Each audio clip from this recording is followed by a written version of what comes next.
Welcome students, आप सभी लोगों का स्वागत है। मैं अंशुमान पांडे एक बार फिर आप सभी लोगों के लिए class 9th subject English book Beehive का first lesson the fun they had का पार्ट सेकंड लेकर के आया हूं। आप सभी लोगों को पार्ट फर्स्ट पहले ही पढ़ाया जा चुका है, जो हमारे गुरुकुल स्टडी टेम्पल चैनल पर उपलब्ध है।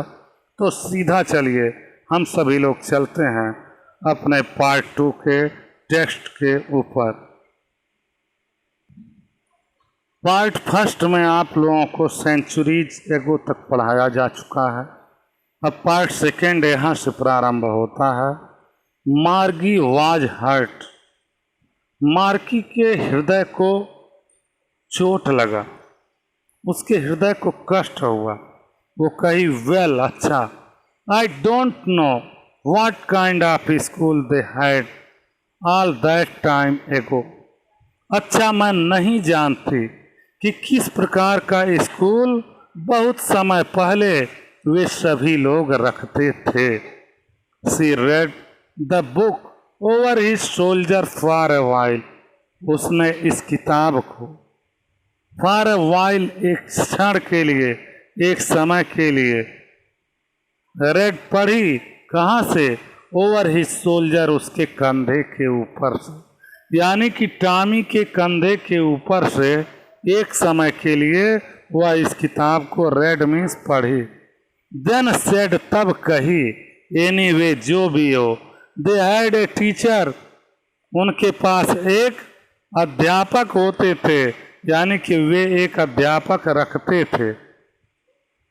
फिर आगे देखिए टॉमी क्या जवाब दे रहा है। श्योरली, निश्चित रूप से, दे हैड ए टीचर, उनके पास एक अध्यापक होते थे, वे एक अध्यापक रखते थे। But it was not a regular teacher, लेकिन यह एक नियमित अध्यापक नहीं होता था। इट वाज ए मैन, यह एक आदमी होता था।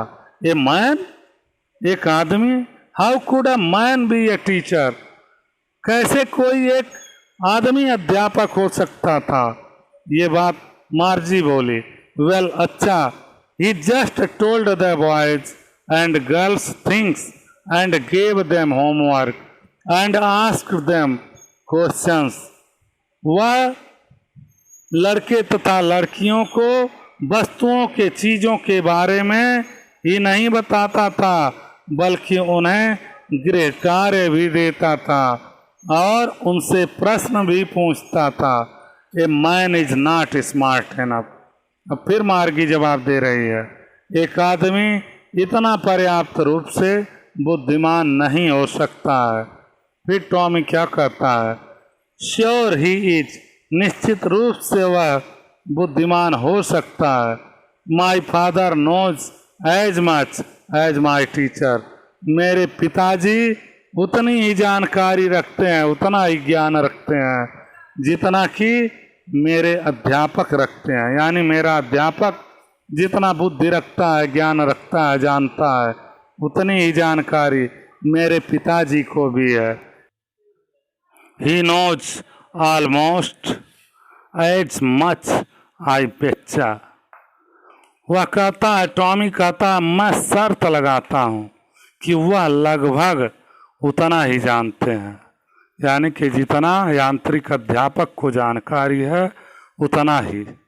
मार्गी was not prepared to dispute that, Margie इस बात के ऊपर झगड़ा करना नहीं चाहती थी, यानी बहस करने को तैयार नहीं थी। सी सेड, वह कही, I would not want a strange man in my house to teach me. मैं किसी एक अजनबी व्यक्ति को घर के अंदर अपने आप को पढ़ने के लिए, यानी पढ़ाने के लिए नहीं पसंद करती हूँ, मैं नहीं चाहती हूँ। I would not want, मैं नहीं चाहती। A strange man, एक अजनबी व्यक्ति। इन मीन्स अंदर आए, माई हाउस, मेरे घर में, टू टीच मी, मुझे पढ़ाने के लिए। टॉमी स्क्रीम्ड विथ लाफ्टर, हंसते हुए टॉमी चीख पड़ा। स्क्रीम्ड, चीख पड़ा। यू डोंट नो मच, तुम ज्यादा कुछ नहीं जानती मार्गी। The teachers did not live in the house. अध्यापक एक छोटे से घर में नहीं रहते थे, एक घर में नहीं रहते थे। They had a special building. वह एक विशेष इमारत रखते थे। And all the kids went there. और सभी बच्चे वहीं जाया करते थे। And all the kids learned the same thing.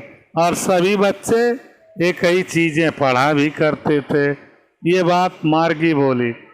Tommy जवाब दिया, श्योर, निश्चित रूप से। If they were the same age, यदि वे एक ही उम्र के हुआ करते थे, यदि वे एक ही उम्र के होते थे तो वे एक ही चीज पढ़ते थे, सीखते थे। बट माई मदर सेज, लेकिन मेरी माँ कहती है, a teacher has to be adjusted to fit the mind of each boy and girl it teaches, and that each kid has to be taught differently। लेकिन मेरी माँ कहती है, एक अध्यापक को लड़के और लड़की के बुद्धि के हिसाब से सामंजस्य बनाना पड़ता है। इट टीचर्स, यह सिखाता है।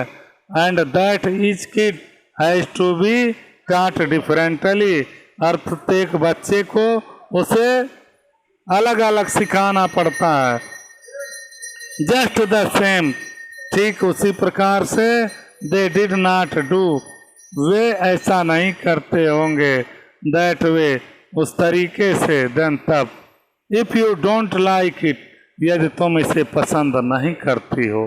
You don't have to read the book, तुम्हें इस पुस्तक को, इस किताब को पढ़ने की जरूरत नहीं है, तुम्हें इस किताब को नहीं पढ़ना। आई डिड नॉट से I did not like it, मैं यह नहीं कहती कि मैं इसे पसंद नहीं करती। मार्गी सेड क्विकली, मार्गी ने शीघ्रता से, तीव्रता से बोली। She wanted to read about those funny schools, वह उन आनंददायक विद्यालयों, स्कूलों के बारे में पढ़ना चाहती थी। They were not even half finished, वे अभी आधा भी इस किताब को नहीं पढ़े थे। When Margie's mother called, जब मार्गी की माँ बुलाई। मार्गी स्कूल आ गया। मार्गी लुक्ड अप, मार्गी ऊपर देखी। नॉट येट, अभी नहीं मम्मी अभी नहीं हुआ है, यानी कि स्कूल का टाइम अभी नहीं है। नाउ अब, सेड मिसेज जॉन अब कही। And it is probably time for Tommy too, यह टॉमी का भी समय हो गया है शायद। मार्गी सेड टू टॉमी, मार्गी ने टॉमी से कहा, can I read the book some more with you after school, क्या मैं स्कूल के बाद थोड़ी और इस किताब को पढ़ सकती हूँ। मैं भी संभवतः, ही सेड नॉनचैलेंटली, वह उदासीनता से कहा, संभवतः। He walked away whistling the dusty old book tucked beneath his arm, वह सीटी बजाते हुए दूर चला गया, इस पुरानी धूल से भरी हुई किताब को अपनी भुजाओं के नीचे दबाए हुए। tucked means दबाए हुए। मार्गी went into the school room, मार्गी अपने स्कूल कक्ष में गई। It was right next to her bedroom, वह ठीक इसके शयन कक्ष के बगल में ही था, बराबर में ही था।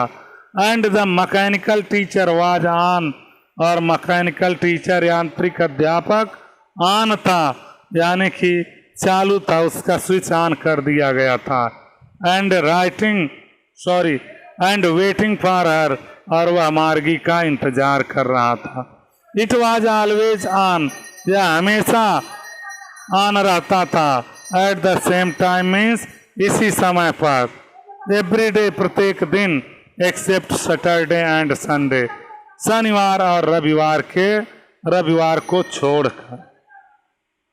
आगे देखिए, बिकॉज हर मदर सेड, क्योंकि उसकी माँ कही थी, लिटिल गर्ल लर्नेड, छोटी बच्चियों को सीखना चाहिए, छोटी बच्चियां सीखती हैं, बेटर ज़्यादा अच्छा, if they learned at regular hours, यदि वह नियमित घंटों में सीखती हैं तो वो उनको अच्छी जानकारी प्राप्त होती है, ज़्यादा अच्छा सीखती हैं। The screen was lit up, screen प्रकाशित था, एंड इट सेड, और यह कहा था, today's arithmetic lesson is on, आज जो है अंक गणित का पाठ है। The addition on proper fraction, यानी कि यह उचित भिन्नों के जोड़ पर आधारित था। Please insert yesterday's homework in the proper slot, कृपया उचित खांचे में अपने कल के गृह कार्य को प्रविष्ट करें। प्लीज इंसर्ट, कृपया प्रविष्ट करें, यस्टरडेज मीन्स कल के, होमवर्क गृह कार्य को, in the proper slot means उचित खांचे में। मार्गी डिड सो, मार्गी ने ऐसा ही किया, विथ ए साई, एक गहरी आंख के साथ, एक गहरी सांस के साथ। She was thinking about the old schools, वह पुराने स्कूलों के बारे में सोच रही थी। They had when her grandfather was a little boy, वे इसे तब रखते थे जब उसके दादाजी के दादाजी एक छोटे लड़के थे। All the kids from the whole neighbourhood came, सभी पड़ोस के बच्चे, छोटे छोटे बच्चे आया करते थे। लाफिंग एंड शाउटिंग, हंसते हुए और चिल्लाते हुए। In the school yard means, school के प्रांगण में। Sitting together in the school room, school के कक्ष में एक साथ बैठते हुए। गोइंग होम, घर जाते हुए। टुगेदर, एक साथ। At the end of the day means, दिन की समाप्ति पर। दे लर्नड द सेम थिंग, वे एक ही चीजों को सीखते थे। सो, इसलिए they could help one another, इसलिए वे एक दूसरे की सहायता भी कर सकते थे। विथ द होमवर्क, गृह कार्य के साथ। एंड टॉक अबाउट इट, और इसके बारे में बातचीत भी कर सकते थे। And the teachers were people, और अध्यापक लोग हुआ करते थे।